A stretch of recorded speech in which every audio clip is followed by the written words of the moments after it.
पूनम का फ़ोन सुनकर उसकी माँ का माथा ठनका। उन्होंने सोचा, मायका व ससुराल एक ही शहर में है तो इसका मतलब यह तो नहीं कि जब चाहो मुंह उठाकर मायके आ धमको। वैसे भी पूनम हफ्ते में एक आध चक्कर तो मायके का लगा ही लेती थी। सुबह पति के ऑफिस जाने के बाद आ जाती, फिर शाम को खा पी कर ही लौटती। उसकी भाभी कहती तो कुछ नहीं थी, लेकिन पूनम की फरमाइशें पूरी करते करते थक बहुत जाती थी। पूनम की माँ ने इस बार अपनी बेटी को बिना कुछ कहे सीख सिखाने की सोची।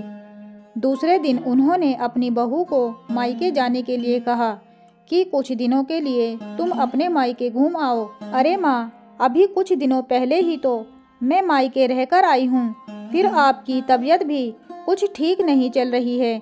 फिर भी सासू माँ की बात मानने के लिए उसके मायके जाना पड़ा। पूनम की माँ ने पूनम के आने की बात अपनी बहू को नहीं बताई। दूसरे दिन पूनम अपना बैग लेकर आ गई। आते ही हमेशा की तरह बोली, माँ, भाभी को बोलो कि मेरे लिए अदरक वाली चाय और गर्मा गर्म पकोड़े बना दे, बड़ी भूख लगी है। उसकी माँ ने सादी आवाज़ में कहा, बेटा, चाय तो तुम्हें खुद ही बनानी होगी, और हाँ, मेरे लिए भी एक कप बना देना। रही पकोड़ों की बात, सो तुम्हारी मर्जी है, रसोई में सब कुछ रखा है, जो चाहे बना लो। क्यों, भाभी कहाँ हैं? क्या फिर से अपने मायके जा बैठी हैं? सच माँ, आपने भाभी को बहुत सिर चढ़ा रखा है।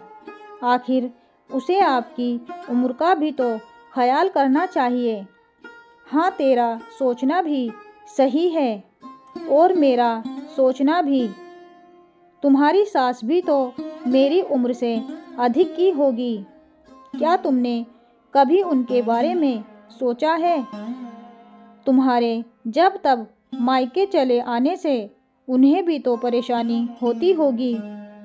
पूनम को माँ की बात सुनकर सारी रात नींद नहीं आई। दूसरे दिन सुबह ही वह अपने घर वापस चली गई।